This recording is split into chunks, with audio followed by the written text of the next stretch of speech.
하나님의 말씀은 요한복음 16장 4절부터 11절까지의 말씀입니다. 요한복음 16장 4절 하반절부터 11절까지의 말씀입니다.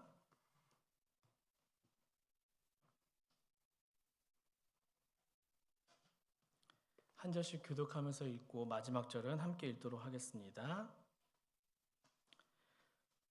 처음부터 이 말을 하지 아니한 것은 내가 너희와 함께 있었음이라.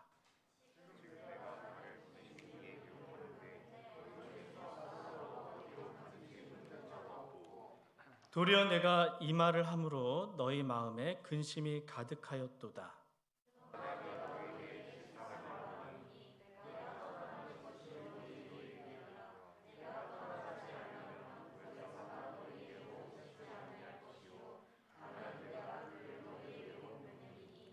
그가 와서 죄에 대하여, 의에 대하여, 심판에 대하여 세상을 책망하시리라. 의에 대하여라 함은 내가 아버지께로 가니 너희가 다시 나를 보지 못함이요. 심판에 대하여라 함은 이 세상 임금이 심판을 받았음이라. 아멘. 오늘 이 말씀을 가지고 함께 은혜를 나누고자 합니다. 저희 공동체는 5월과 6월, 방송실은 잠깐 나와서 소리 한번 들어보면 좋을 것 같아요. 저희 공동체는 5월과 6월 우리가 신앙생활에서 가장 중요한 것이 무엇인지 함께 좀 생각해 보고자 했습니다. 그래서 2주 전에 기억나십니까? 예수님께서 제자들을 파송하실 때 그 말씀을 나누면서 우리가 부르심에 대해서 함께 좀 고민해 보았습니다. 예수님께서 분명 제자들을 부르시고 우리를 이곳에 부르시고 그 다음에 세우신 데에는 분명 목적이 있다고 말했죠. 그리고 예수님께서 이 제자들을 보내실 때 그냥 빈손으로 보내지 않고 그 당시 가장 필요했던 권능이란 것을 주셔서 이 제자들을 보냈습니다. 그리고 우리 또한 마찬가지입니다. 예수님께서 지금 우리를 예배자로 부르셨고 우리에게도 지금 필요한 권능들이 있죠. 세상에 너무나 자연스럽게 다가오고 있는 이 어둠의 세력들, 이것들을 이길 만한 것들, 내 힘으로 못 이기기 때문에 우리가 반드시 예수님께 기도하며 권능을 구해야 한다고 나눴습니다. 그리고 이 권능을 가지고 가장 중요한 것 중에 하나죠. 우리가 받은 그 예수님의 사랑을 거저 받았으니 많은 사람들에게 거저 나누어 준다고 나눴습니다. 이게 2주 전의 이야기였고요. 그 다음에 지난주 기억나십니까? 우리가 한번 예배에 대해서 함께 고민해 보았습니다. 어떤 등장인물 2명이 있었죠. 기억나시나요? 가인과 아벨이었습니다. 두 사람 다 오늘날로 말할 것 같으면 예배를 드렸습니다. 근데 하나님께서는 한 사람의 예배는 받으시고 한 사람의 예배는 받지 않으셨습니다. 가인의 예배는 받지 않으시고 아벨의 예배만 받으셨습니다. 그 이유가 무엇이었죠? 믿음이 있냐 없냐에 따른 것이었습니다. 오늘도 우리는 예배를 드리고 있습니다. 과연 지금 여러분 마음에는 믿음이 있으십니까? 굉장히 믿음이라고 말하면요, 굉장히 주관적으로 생각할 때가 저희가 많이 있죠. 막연한 것. 근데 믿음은요, 구체적인 것입니다. 우리 실생활에 나타나야 됩니다. 그래서 지난주에 이야기했었죠. 믿음은 다른 것이 아니라 우리가 간절히 바라는 것들에 대한 증거이며 확신이라고 이야기했습니다. 그래서 제가 집에 가는 이야기하면서 밤늦게까지 일하다 보면은 아내가 뭘 차려주겠지 기대하며 가는 것. 우리가 어떠한 어둠에 있을지라도 그 가운데 흔들리지 않고 분명히 하나님께서 나를 여기서 건져주실 거야. 지금은 너무나 깜깜해 보이지만 분명 하나님께서는 어떠한 빛을 예비해 두셨을 거야. 그것을 알고 있는 것, 그것이 바로 믿음이라고 했습니다. 그 믿음을 가지고 우리가 지금 예배를 드리고 있다면요, 이 예배는 아벨의 예배처럼 하나님께서 기뻐 받으시는 예배가 될 수가 있습니다. 근데 그 반대로 내 몸만 여기 있습니다. 내 생각은 이미 저기 나가서 자유롭게 돌아다닙니다. 그런데 중요한 것, 여기 다 같이 앉아있지만 그러한 마음을 가지고 그러한 믿음인 것처럼 착각하는 마음을 가지고 드리는 예배는 하나님께서 받으시지 않는다고 우리가 지난주에 이야기했습니다. 오늘은요, 신앙생활 또 가장 중요한 것 중에 하나에 대해서 이야기하고자 합니다. 바로 성령입니다. 여러분 혹시 이별을 경험해 보신 적 있으십니까? 여러 가지 이별이 있을 수 있습니다. 때로는 가까운 친구와의 갑작스러운 이별을 경험할 때도 있습니다. 때로는 가깝던 이 사랑하는 여인과 이런저런 이유로 이별을 경험할 때도 있습니다. 때로는 너무나 사랑하는 부모님과 이별을 할 때도 있습니다. 이 이별 가운데는 준비할 시간이 충분히 주어지는 이별도 있는 반면에 갑작스럽게 예상치도 못한 이 이별이 찾아올 때도 있습니다. 때로는 우리가 상상조차 하기 싫은 이별들이 있죠. 저도 이제 나이 40이 넘었는데 아직도 이 아버지와 어머니와 이 이별을 생각하면은 이상하게 막 상상이 안 됩니다. 그렇다고 제가 매일 전화를 드리면서 아버지 사랑합니다, 어머니 사랑합니다 이렇게 고백하는 건 아니지만 이상하게 부모님이 없는 이 세상은 아직도 상상이 좀 안 되고 있습니다. 오늘 본문은요, 이별 이야기입니다. 예수님께서 이제 제자들과 헤어질 준비를 하십니다.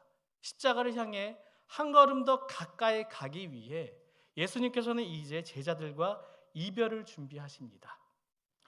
저희 부모님께서 제가 고등학교 2학년 때 이 보름 정도의 긴 여행을 가신 적이 있어요.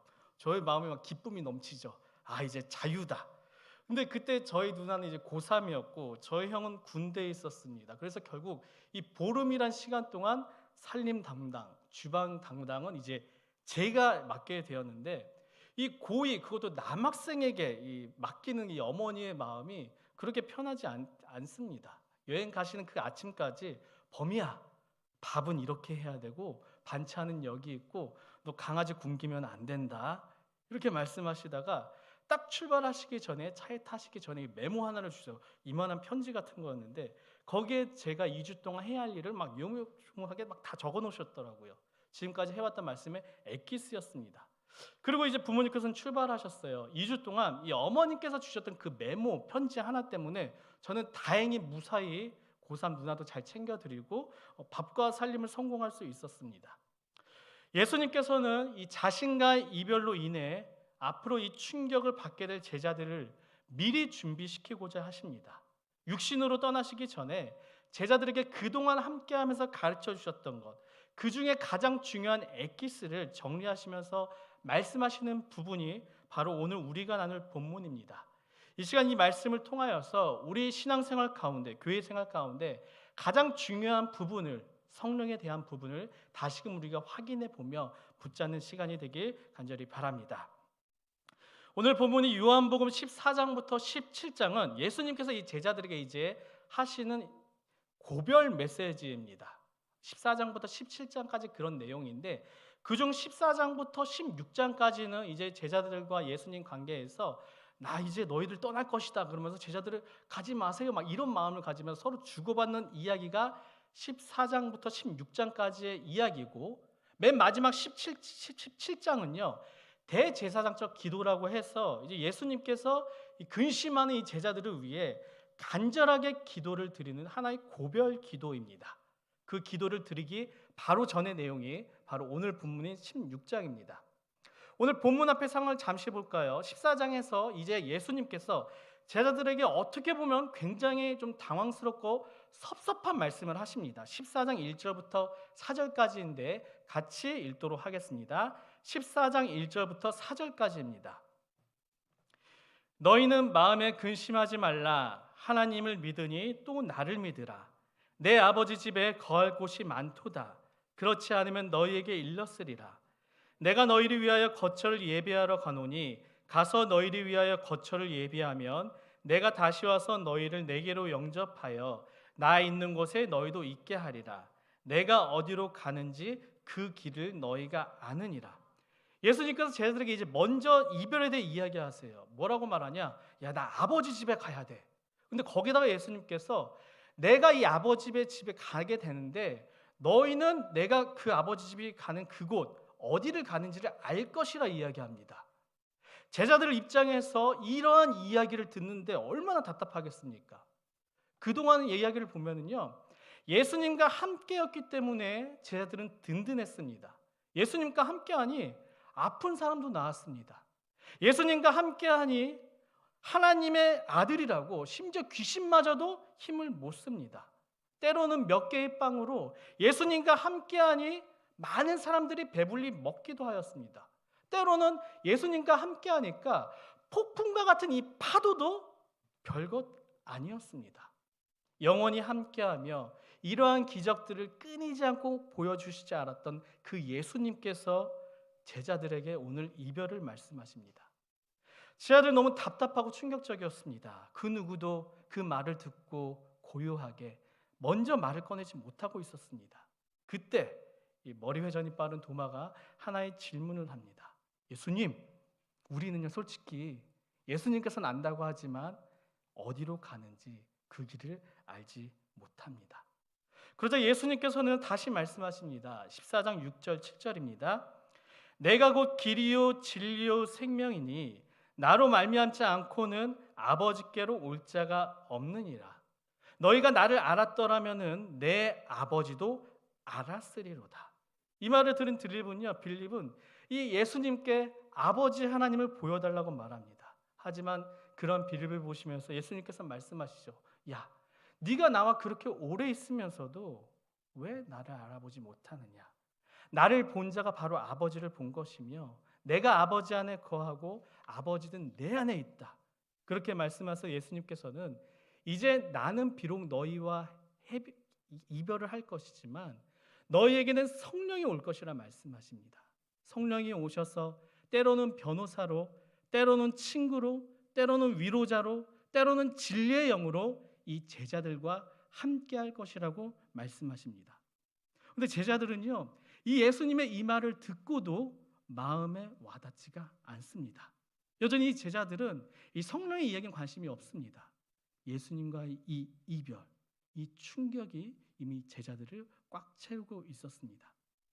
예수님께서는 앞으로 이 제자들을 비롯한 우리 신앙생활의 가장 중요한 것, 신앙생활의 승패를 결정지을 수 있는 가장 중요한 이 성령짐에 대해서 말씀하시는데 제자들의 시선은요 여전히 예수님과의 이별에만 고정되어 있었습니다. 여러분, 이 이야기는요 비단 제자들만의 이야기가 아닙니다. 오늘도 주님께서 이 성령님을 통해서 우리에게 계속 말씀하십니다. 성령을 통하여서 우리의 생각을 만지실 때도 있고 성령을 통하여서 우리의 마음 가운데 만지실 때도 있습니다. 그런데 우리의 반응은 어떻죠? 그저 마치 제자들이 예수님의 이별에만 시선이 고정되어 있던 것처럼 여전히 우리의 시선은 지금 내 눈앞에 보이는 현실적인 문제에만 고정되어 있습니다. 주님께서는 이 성령을 통해 내가 지금 겪고 있는 이 문제에 대한 그 문제를 열 수 있는 마스터키를 주심에도 불구하고 여전히 우리는 그 성령의 마스터키를 발견하지 못하고 내 문제만 보고 있는 것입니다. 그러니 이 문제에서 벗어나지 못하는 것이죠. 그것을 본 이 답답함에 예수님께서는요 이제 제자들에게 좀 더 구체적으로 말씀하시는데 그 내용이 바로 16장 7절입니다. 그러나 내가 너희에게 실상을 말하노니 내가 떠나가는 것이 너에게 유익이라. 내가 떠나가지 아니하면 보혜사가 너희에게로 오시지 아니할 것이요 가면 내가 그를 너희에게로 보내리니. 예수님께서 이제 이 근심에 빠진 제자들에게 야, 이것은 너희가 슬퍼할 일이 아니라 도리어 기뻐할 일이야. 예수님께서는 그 이유를 성령에 두시면서 우리 지금 이 헤어짐 있지, 이 이별은 나를 위한 것이 아니라 바로 너희들을 위한 이별이라고 예수님께서 말씀하십니다.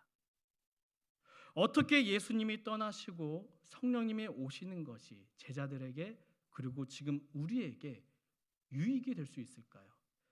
거기에는 여러 가지 이유가 있습니다.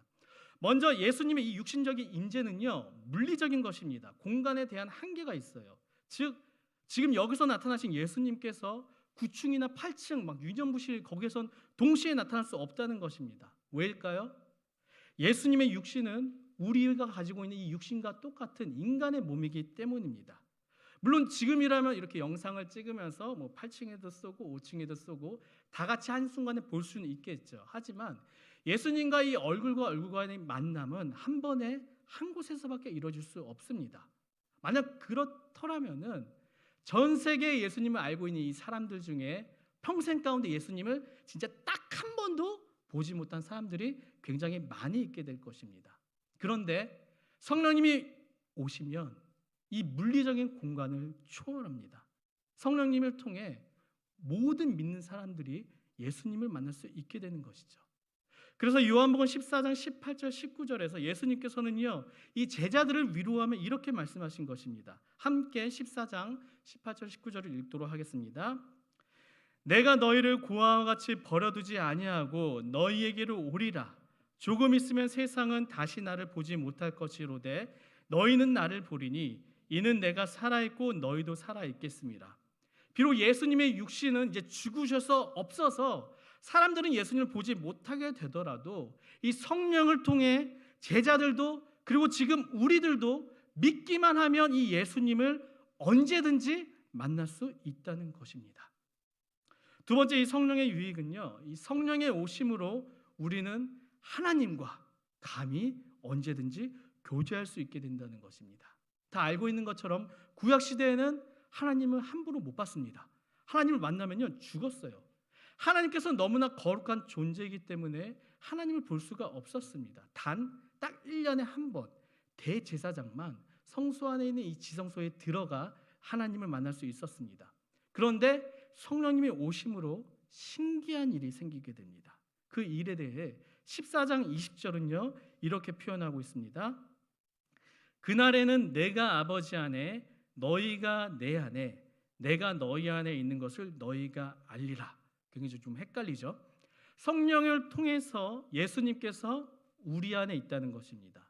그리고 예수님께서 아버지 안에 있는데 그 아버지 안에 있는 예수님 안에 우리가 있고 반대로 우리 안에도 이 예수님이 있다고 하시는 거예요. 즉 예수님과 우리가 서로 안에 있기 때문에 우리가 하루 너무나 평범한 일상 가운데서도 예수님과 교제를 나눌 수 있고 궁극적으로는 하나님과도 교제를 나눌 수 있다는 것입니다.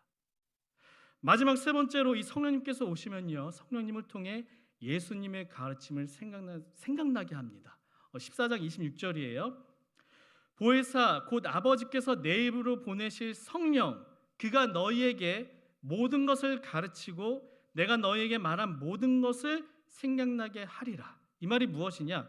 우리가 이 성령 말씀을 들어요. 어디로 듣죠? 예, 귀로 들어요. 입으로 듣지 않아요. 귀로 듣습니다. 근데 이 말씀을 우리가 깨닫고 말씀을 통해 도전을 받는 것은 귀로 들은 말씀이 우리 마음에 내려와서 그 말씀이 내 안을 깨트리고 행동으로 이어져야지만 일어날 수 있는 일입니다. 이 모든 과정들이 내 힘으로 되는 것이 아니라 성령님이 오심으로 나와 함께할 때 일어날 수 있다는 것이에요. 보통 이제 밭이 있죠. 밭은 1년에 막 한 번 이상씩 갑니다. 갈면서 잡초도 뽑고 땅에 거름도 주고 막 비닐까지 덮으면서 밭 사랑해 이렇게 좀 마음도 표현하고 그럴 때 씨앗을 심게 되면은 굉장히 열매가 막 크게 열리게 됩니다. 하지만 반대로 뭐 잡초도 뽑지 않습니다. 전혀 관심을 두지 않습니다. 그런 밭에는요 아무리 좋은 묘종을 심어도 열매를 맺을 수가 없습니다. 우리 마음밭도 마찬가지입니다. 우리 마음밭도요 말씀으로 갈지 않는다면은 우리 마음에 수많은 이 세상에 대한 잡초가 나기 시작합니다. 이 잡초를 우리가 걷어내지 않으면요 말씀을 그저 내 마음 가운데 너무나 많이 있지만 내 안으로 내려오지 않습니다. 마치 풍요성의 빈곤밖에 존재하지 않는 거예요. 말씀을 들었을 때 들은 말씀이 다른 사람의 이야기가 아니라 나의 말씀이 되며 그 말씀으로 인해 나의 마음이 깨지며 갈아지며 거듭나게 하는 그분이 바로 성령이라는 것입니다. 또한 성령은요 때로는 상황으로 때로는 사람으로 때로는 여러 가지 사건으로 우리를 만지십니다. 우리가 이런 일이 있을 수가 있어요. 때로는 살면서 이것은 주님께서 하신 일이시다. 이때 정말 하나님께서 함께 하셨구나. 이걸 느낄 때가 있는데 이러한 것들을 가능하게 하는 것이 바로 성령이라는 것입니다. 이처럼 예수님께서 가시고 성령이 오심으로 제자들도 그리고 우리들도 이전보다 더 많은 유익을 누릴 수 있다는 것입니다. 그러니 예수님께서는요 떠나시면서도 근심하지 말라 이렇게 이야기하신 것입니다. 이제 예수님께서는요 여전히 근심하고 있는 제자들에게 좀 더 구체적으로 이 앞으로 오시게 될 이 성령님의 사역에 대해 말씀하십니다. 요한복음 16장 8절인데요 유진 피터슨의 이 메시지 버전으로 함께 읽어보도록 하겠습니다. 그분이 오셔서 죄와 의와 심판에 대해 하나님을 모르는 세상의 관점이 잘못되었다는 것을 드러내실 것이다.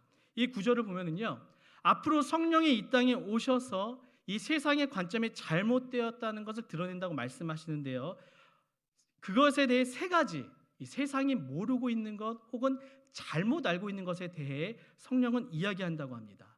세 가지 중에 첫 번째는요, 죄에 대한 관점입니다. 여러분, 성령이 오시면요, 나의 죄를 드러내게 되고 나의 죄를 깨닫게 하십니다. 이전에는 내가 하는 이 행동들이 죄인 줄 몰라요. 그렇기 때문에 알면서도 때론 모르면서도 계속 죄를 짓게 되는 것입니다. 때로는 이렇게 말할 때도 있죠. 다른 사람들 다 이렇게 하잖아. 괜찮아. 나라고 뭐 달라? 이렇게 자기 합리화까지 하면서 죄를 계속 짓고 있는 것입니다.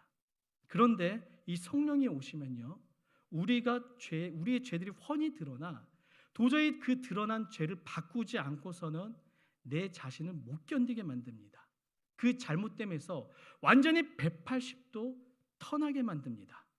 이것을 잘 보여주는 이 성경의 이야기가 바로 사도행전 2장에 나오는 오순절 다락방 사건의 이야기예요. 우리가 알고 있는 것처럼 유대인들은 예수님을 처음부터 믿지 않았습니다. 완강히 부인했습니다. 그래서 결국에는 예수님을 십자가에 달려 죽게 한 것이죠. 그 유대인들이 모여있는 다락방에서, 같은 유대인들이에요, 그 후손들이나 그 유대인들이 모여있는 다락방에서 이제 베드로가 오순절 날에 성령 충만하여서 말씀을 전합니다. 뭐라고 전하냐? 너희들이 예수님을 십자가에 달려 죽게 한 것이다. 여러분, 보통 죄가 충만하게 되면은요, 내가 지은 이 죄가 누군가에게 드러나게 될 때 우리 안의 죄성으로 인해 그것을 어떻게든 덮으려고 막 별의별 추악한 모습을 다 보이게 됩니다. 하지만 이 베드로의 설교를 들은 유대인들은요, 너무나 예상치 못한 반응을 보이게 돼요. 사도행전 2장 37절 말씀입니다. 그들이 이 말을 듣고 마음에 찔려 베드로와 다른 사도들에게 물어 이르되, 형제들아, 우리가 어찌할꼬 하거늘? 우리가 어떻게 해야 됩니까? 어떻게 갑자기 이들 안에서 말도 안 되는 이러한 고백이 나오게 된 것일까요? 만약 이들이 뭔가 새로운 것을 발견했을 때, 뭔가 알지 못한 학문을 발견했을 때 정말 수용적으로 잘 받아들이는 사람이었더라면요, 예수님을 그렇게 십자가에 달려 죽게 하지도 않았을 것입니다. 이 갑작스런 이 유대인들의 반응, 이것은 성령이 함께 하시니 가능케 된 것입니다. 성령은요, 내 안의 죄를 자꾸만 드러내게 합니다. 왜일까요? 죄가 좀 무서운 것이, 죄는요, 하나의 누룩처럼 계속 숨으려고 합니다. 계속 깊은 곳으로 들어가 나의 삶에 그 누룩이 퍼지는 것처럼 나의 삶의 죄가 점점 퍼지게 만들어요. 결국엔 그 죄로 인해 염증이 생기고, 이 죄의 염증으로 인해 결국엔 우리 영혼을 썩게 만듭니다. 그러나 성령이 오시면요, 그 내려가 숨고 있는 이 죄를 자꾸만 표면 위로 올라오게 만듭니다. 내 마음 위로 올라오게 만들어서, 내 마음을 정말 오늘도 내가 죄를 졌구나, 이렇게 마음을 무겁게 만들어서 행동으로 이어지게 하고 다시는 그 죄를 못 짓게 만듭니다. 이 죄의 무거움에서 벗어나기 위해 내 힘으로 안간힘을 쓰는데 도저히 이게 안 되니까 붙잡을 것은 하나님밖에 없구나, 이것을 알게 되어서 결국 하나님만 바라보며 하나님 말씀만 붙잡게 되는 것, 이것이 바로 성령의 사역입니다. 여러분, 요즘 자꾸만 혹시 지내시면서 죄에 대해 가책을 느끼는 우리 청년들이 있으십니까? 내가 이러면 안 되는데, 이런 마음이 있으시다면은 지금 여러분 안에 성령이 역사하시는 것임을 기억하시길 바랍니다. 그 성령의 초대에 반응하셔서 믿으시고 그 여러분의 죄악의 행동을 회개의 자리로 옮기시기 바랍니다. 반대로 여러분 중에, 내가 요즘 죄를 짓지 않는 것 같아, 나는 정말 요즘 참 잘 살고 있는 것 같아, 이렇게 막 느껴지신 분이 있으시다면요, 물론 가능은 합니다. 하지만 열이면 아홉은요, 내 안에 성령께서 움직이는데 아예 내가 그것을 듣지 못하고 나의 귀를 닫고 있는 것입니다. 그러다 보니 이 지은 죄에 대해 죄책감도 처음에 요만큼 느끼다가 이젠 굳은 살이 박혀서 아예 느껴지지 않습니다. 이제는 이 죄로 인해 내 영혼의 아픔마저도 느끼지 못하고 있는 것이에요. 이러신 분들은요, 성령께서 내 안에 임재하셔서 나의 마음을 뒤집고 나의 행동을 뒤집고 나의 삶을 뒤집을 수 있도록 간구하는 기도를 드려야 합니다. 성령님, 내가 죄인입니다. 연약한 나의 삶에 오셔서 성령의 빛으로 나의 어두운 삶을 비춰주시옵소서. 이렇게 기도하며 내가 변해야 합니다. 그래야지만 내 영혼이 살 수 있습니다. 여러분, 마지막 기회일 수도 있습니다. 제발 믿고 기도로 성령의 임재를 강구하셔서 꼭 죽음에서 생명을 얻으시길 간절히 소망합니다. 두 번째는 이 성령이 하시는 일은요, 의에 대한 관점입니다. 이에 대해서 세상이 모른다는 것이에요. 많은 사람들이 예수님을 믿지 않는 이유는요, 내가 살아가면서 필요성을 느끼지 못하기 때문입니다. 이것을 성경에서는요, 교만이라 부릅니다. 하나님을 믿지 않고 내 자신을 믿고 있는 것이에요. 내 스스로 판단하고, 야, 이것은 좋은 거야, 이것은 나쁜 거야. 이 판단이 나에게서부터 나오는 것입니다. 하지만 아이러니하게도요, 이 착하게 산 사람일수록 복음을 받아들이는 것이 쉽지가 않습니다. 나름 자신의 삶에 대한 이 만족과 프라이드가 있기 때문에, 야, 이만하면 괜찮잖아, 이만하면 어려운 사람도 많이 돕고 나 착하게 살고 있잖아. 근데 문제는요, 이 사람이 복음을 모른다는 것에 있죠. 자기 안에서 나오는 의로움이기 때문에 복음의 소식을 듣지를 원하지 않습니다. 그런데 여러분, 한번 생각해 볼까요? 예수님께서는 누구의 십자가에 달려 돌아가셨죠? 유대인들입니다. 유대인들이 어떤 생각을 하고 있었습니까? 나는 꽤 괜찮게 살고 있잖아. 나는 율법 거의 모든 걸 지키면서 어렸을 때부터 모세오경을 외우면서 정말 성경을 줄줄 외우면서 살고 있잖아. 이렇게 자신이 옳다고 생각하는 그 사람들에 의해서 예수님께서 십자가에 달려 죽으신 것입니다. 예수님께서 유대인들에게 말하죠. 야, 그런 너희 삶의 모습 틀린 거야. 너희가 아무리 그렇게 잘 알고 있어도 어려운 사람을 돕지 않는다면은 그것은 틀린 거야. 이런 충격적인 말씀을 계속하세요. 그들이 여태까지 한 번도 듣지 못했던 복음의 이야기를 하시며, 심지어는 그 복음을 예수님께서 사시는 그 손과 발로 직접 보여주시기까지 합니다. 이 말을 듣고 있던 이 사람들 멘붕에 오게 됩니다. 지금까지 내가 옳다고 살고 있었는데, 지금 내가 정말 율법도 한 번도 어기지 않고 살고 있었는데 감히 나를 보고 틀렸다 그래? 분노하게 되죠. 화를 내게 되죠. 결국 이 복음을 들어드릴 생각을 하지 않고 결국 예수님을 십자가에 달게 만듭니다. 왜입니까? 지금 나의 삶에 너무 만족하거든요. 내 삶이 변하는 건 꿈도 꾸지 싫거든요. 나의 위치에 지금 너무 만족하거든요. 내가 지금 누릴 수 있는 것들에 너무나 만족하니까 복음을 받아들일 생각을 하고 있지 않는 것입니다. 이처럼 예수님께서는 결국 자기가 옳다고 하는 사람들에 의해 십자가에 달려 죽으셨습니다. 하지만 하나님께서는요, 이러한 인간들에 대한 그 분노를 십자가에 달리신 예수님께 쏟으십니다. 악인들 대신에 그분의 아들인 예수님을 심판하신 것입니다. 근데 이야기가 여기서 끝이 아니죠. 그 예수님께서 부활하셨습니다. 만약 예수님께서 부활하지 않으셨다면요, 예수님의 죽음은 우리와 똑같은 죽음일 것입니다. 나의 죄로 인해 나의 삶의 시간이 다 돼서 죽은 것으로밖에 이해할 수가 없는 것이겠죠. 그런데 하나님께서는 그 예수님을 살리십니다. 예수님을 살리심으로써 그것 봐라, 예수님은 죄가 없다, 이것을 공개적으로 입증하신 것이죠. 그리고 그 예수님이 이 십자가에서 이루신 의로우신 이들을 믿는 자들만이 의롭게 될 수 있다 선언하십니다. 즉 하나님께서 유일하게 인정하신 의로운 일, 예수님을 믿는 자들만이 나로 인해 의롭게 되는 것이 아니라 예수님을 믿는 자들만이 예수님으로 인해 의롭게 될 수 있다 말씀하시는 것입니다. 어떻습니까? 여러분, 이 사실을 혹시 믿으십니까? 그저 내가 믿고 싶어서 믿은 것이 아니라 성령이 내 안에 움직이셔서 예수님의 부활을 믿게 하고 또한 예수님만의 의로우심을 믿게 한다는 것, 그것을 기억하시기 바랍니다. 마지막 세 번째입니다. 성령은요, 이 세상이 모르는 심판에 대해 알게 하십니다. 예수님께서는 세상 사람들에게 심판을 받아 십자가를 돌아가셨어요. 이런 예수님을 보고 사람들은 뭐라 생각할까요? 거봐, 저 사람은 틀린 거잖아. 저 사람은 결국 심판을 받은 거야. 이렇게 말합니다. 하지만 실상은 예수님께서 이 세상의 권세를 잡고 있는 임금들, 결국은 어둠의 세력들, 사탄을 심판하신 것입니다. 여러분, 사탄이 우리를 흔들 수 있는 이유는요, 바로 우리 안의 죄 때문입니다. 너 이런 죄를 졌잖아, 너 이런 죄를 졌잖아, 그러면서 우리의 삶을 흔들어요. 하지만 이 죄값마저 예수님께서 대신 치르심으로써 이제 사탄이 우리를 흔들 근거가 없다는 것입니다. 이처럼 성령님께서는요, 지금까지 말씀드렸던 죄에 대해서, 의에 대해서, 심판에 대해서 우리에게 알게 하시며 특별히 세상에게 선포하시며 세상을 책망하십니다.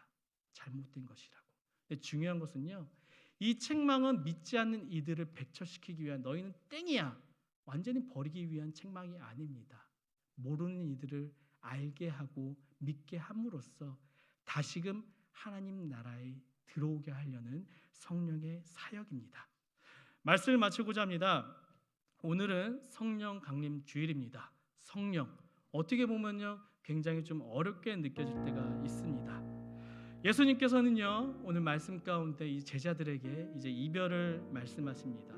그리고 이 이별은 제자들을 위한, 그리고 우리를 위한, 그리고 나를 위한 이별이라고 말씀하십니다. 예수님께서 십자가에 달려 돌아가셨습니다. 그리고 성령은 제자들에게 임했습니다.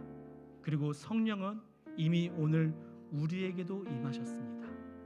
성령은 지금도 우리 안에서 죄에 대해서, 의에 대해서, 심판에 대해서 바르게 알게 하십니다. 우리는 오늘도 우리의 아까 예배팀이 기도했던 것처럼 성령님 임재하소서, 성령님 지금 나에게 임재하여 주시옵소서, 이렇게 기도해야 합니다. 이 기도는요, 이미 오신 이 성령을 다시 초청하자는 것이 아닙니다. 이 기도는 이미 임하신 이 성령을 통하여서 내 안에, 우리 안에 다시금 이 성령의 일하심이 일어나 이 성령의 열매가 맺게 하자는 이 간구의 기도입니다. 이 간구의 기도는요, 내 안에 열매를 맺게 돼요. 어떤 열매인가요? 사랑, 희락, 화평, 오래 참음, 자비, 양성, 충성, 온유, 절제, 정말 감당하지 못할 그러한 열매들을 내 안에, 내 입술과 내 손과 발로 맺게 하는 것입니다. 그래서 우리는요, 계속해서 이 성령 감림 주일뿐만 아니라 우리 삶 가운데 성령님 지금도 나에게 임재하여 주셔서 우리를 만져 주십시오, 이런 성령의 임재를 구하는 기도를 해야 합니다. 사랑하는 우리 청년들, 성령은 오늘도 마치 고와 같이 느껴지는 우리, 영적으로 너무나 외로움을 느끼는 우리, 마치 나 혼자 살고 있는 것 같은 이 세상 가운데 우리를 버려두지 않으시고 우리와 함께 하십니다. 그리고 지금도 우리 안에서 너무나 많이 우리를 변화시키기 위해 움직이십니다. 그 성령의 움직임에 반응하셔서 한 주간도 이 돌밭과 같은 이 삶 가운데 하나의 생명